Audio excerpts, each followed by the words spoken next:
the alleged SMSs, WhatsApp exchange between Mokotsi and Ngabinde about you.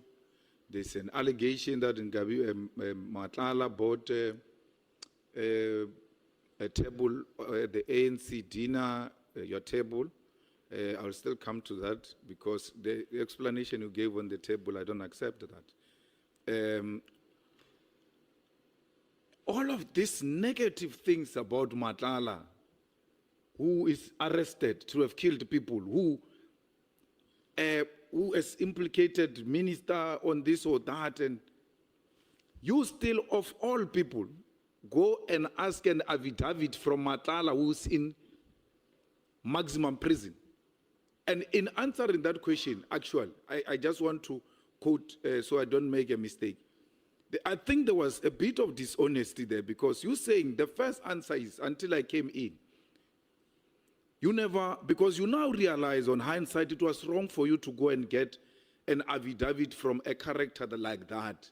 And you say, my legal team took their own initiative to obtain the affidavit. You said the initial, that was your original response.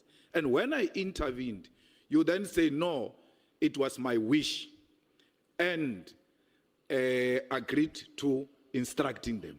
So you give two answers on one question, that the lawyers acted on their own, which is unethical, and I point to that if they did that, they will be reported to LPC. There is no lawyer that can listen to you and out of feeling pity, without you giving them instruction, go to maximum prison to get an affidavit from a dangerous man.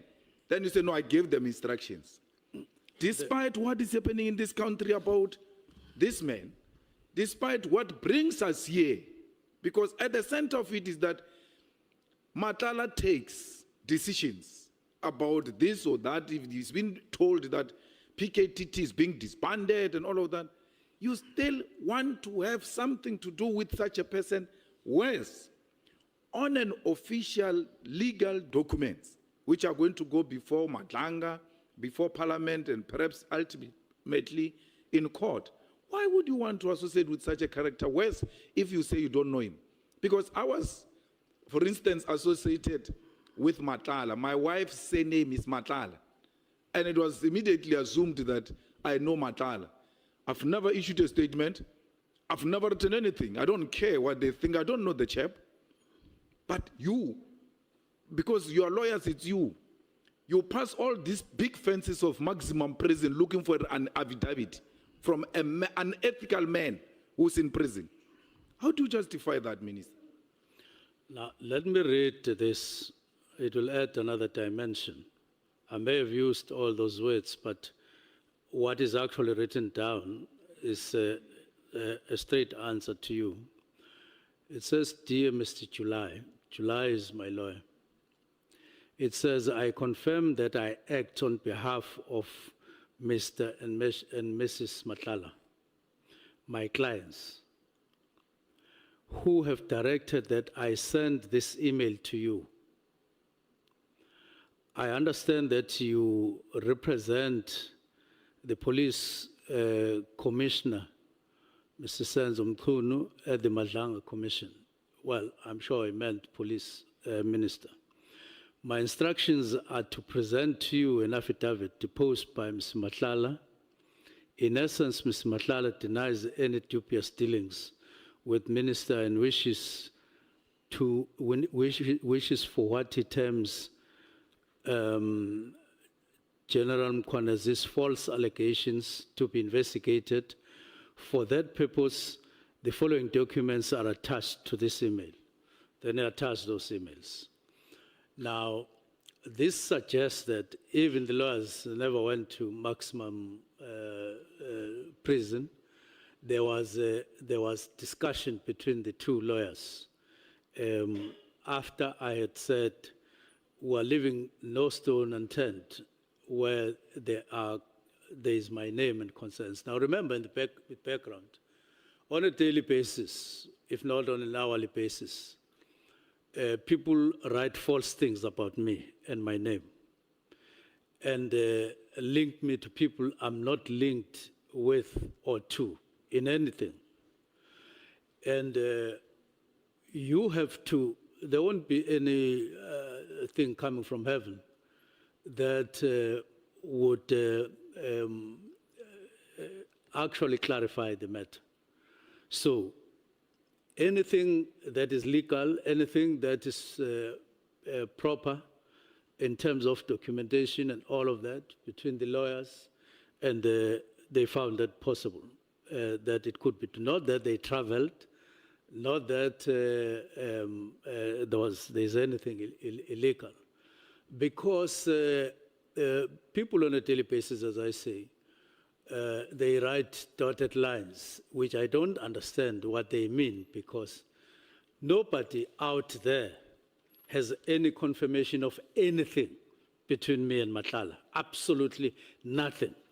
And I can go anywhere and say people must remain behind and investigate anything linked, but they still do it on national television without a piece of evidence. Now, I don't want to spare any moment making sure or making efforts that I have no link with MATLALA. That's why I even got my diary to the lawyers to say, here is my diary, in case you believe that you are merely defending me on something that I otherwise know, and then you are going to come with legal strategies. Now, you must know, this is my diary. I was not in Cape Town. I was elsewhere. And I never requested anyone to coordinate anything. We have a limited time. Chair, and I want you and the honorable members to note this. We are being given the third answer on the same question. The first answer was, my lawyers went without an instruction. Then upon being made aware that they've committed something unethical, then the minister says, no, I actually gave them an instruction. Then I point this two contradictory statements to the minister. The minister gives a third answer on the same question. No, actually, my lawyers didn't go. I didn't give them instruction. It's MATLALA who writes to my lawyers uninvited, dear Mr. So-and-so, I represent, which means, which answer stands here? Because it's either the lawyers went without the minister's permission, or the minister gave them the instruction, or MATLALA wrote the letter uninvited by anyone. So, Minister, please clarify this three, because as things are, it's becoming worse now. Because you gave me three answers. The lawyers went without me. Then I said, no, they can't do that, it's unethical. Oh, I gave them instruction, it was my wish. Okay, you now gave them instruction, you still want to have access to people who are behind big fences and walls at maximum prison. No. It's not that. Actually, MATLALA and the wife, now the wife comes now, for the first time since we canvassed this question. MATLALA and the wife's lawyer wrote and said they represent them, and we must get their affidavit because we are going to Madlanga's commission. Which one do we take home here? Because it's not me. You know, Minister, the worry is you shouldn't think you are speaking to me.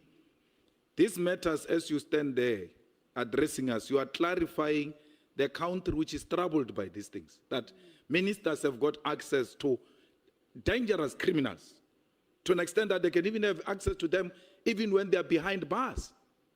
MATLALA was found with a phone in a maximum prison. MATLALA produces a minister's affidavit from a maximum prison. According to minister's evidence that it's not me, he wrote to me. Because of that, then we used the affidavit. What is the answer, Chair?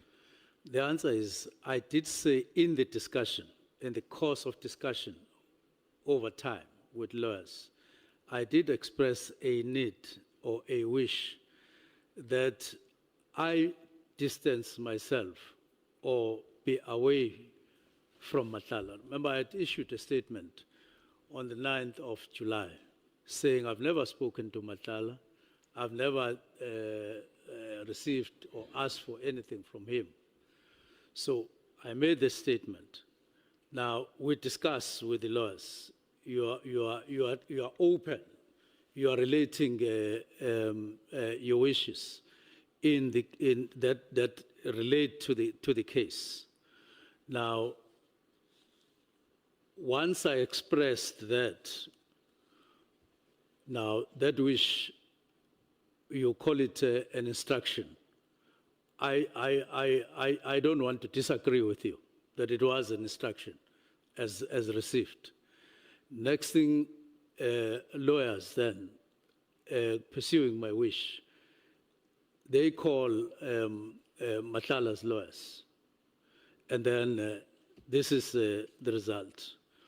Now, I don't think you should stress this thing any far or any further, other than what it is. That it's an expression of what I had said, because I said, I don't know. If this affidavit was saying anything different, then I would be concerned. But this says what I said I never, and so on, and I expressed a wish. And I don't think there's any other better authority than a person himself, that there's no line whatsoever between him and myself. Minister, where do I get that letter you were reading? Because I want to read it again. It doesn't say. If your lawyers approached those guys, they would have said, dear so-and-so, in line with the letter you wrote to us requesting affidavit from our client, please find attached affidavit. It says, dear so-and-so, we represent so-and-so, and therefore, we represent MATLALA and the wife, and our client wishes to state it clear that he doesn't know the minister and this is the affidavit. So it's not what you are saying. Your wishes were never delivered to MATLALA by your lawyers. Never. According to that letter. Never. So how does MATLALA now know minister has got wishes to have a... My lawyer spoke to his lawyers.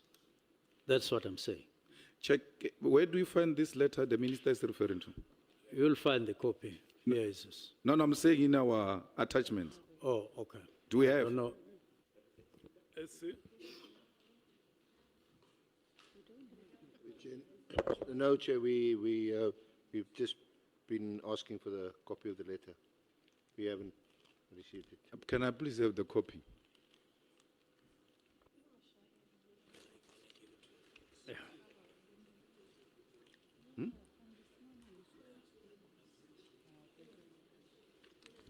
Thanks.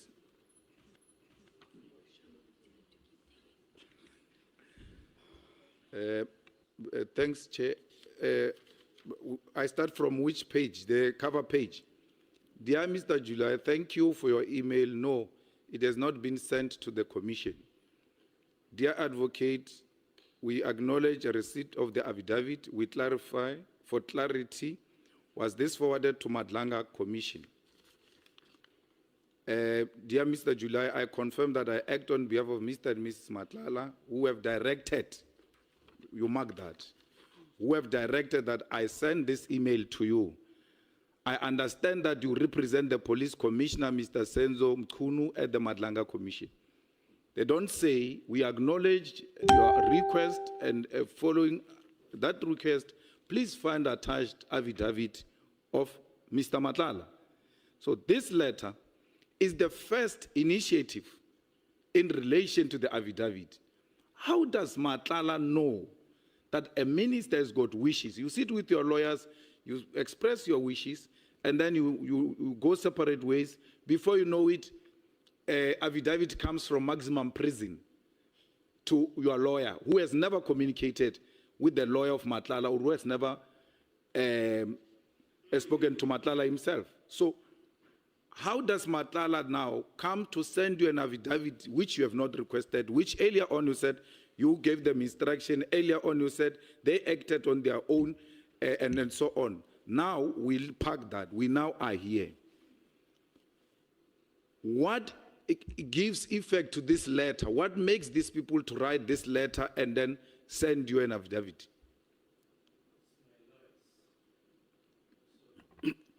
It's my lawyers talking to MATLALA's lawyers. Okay.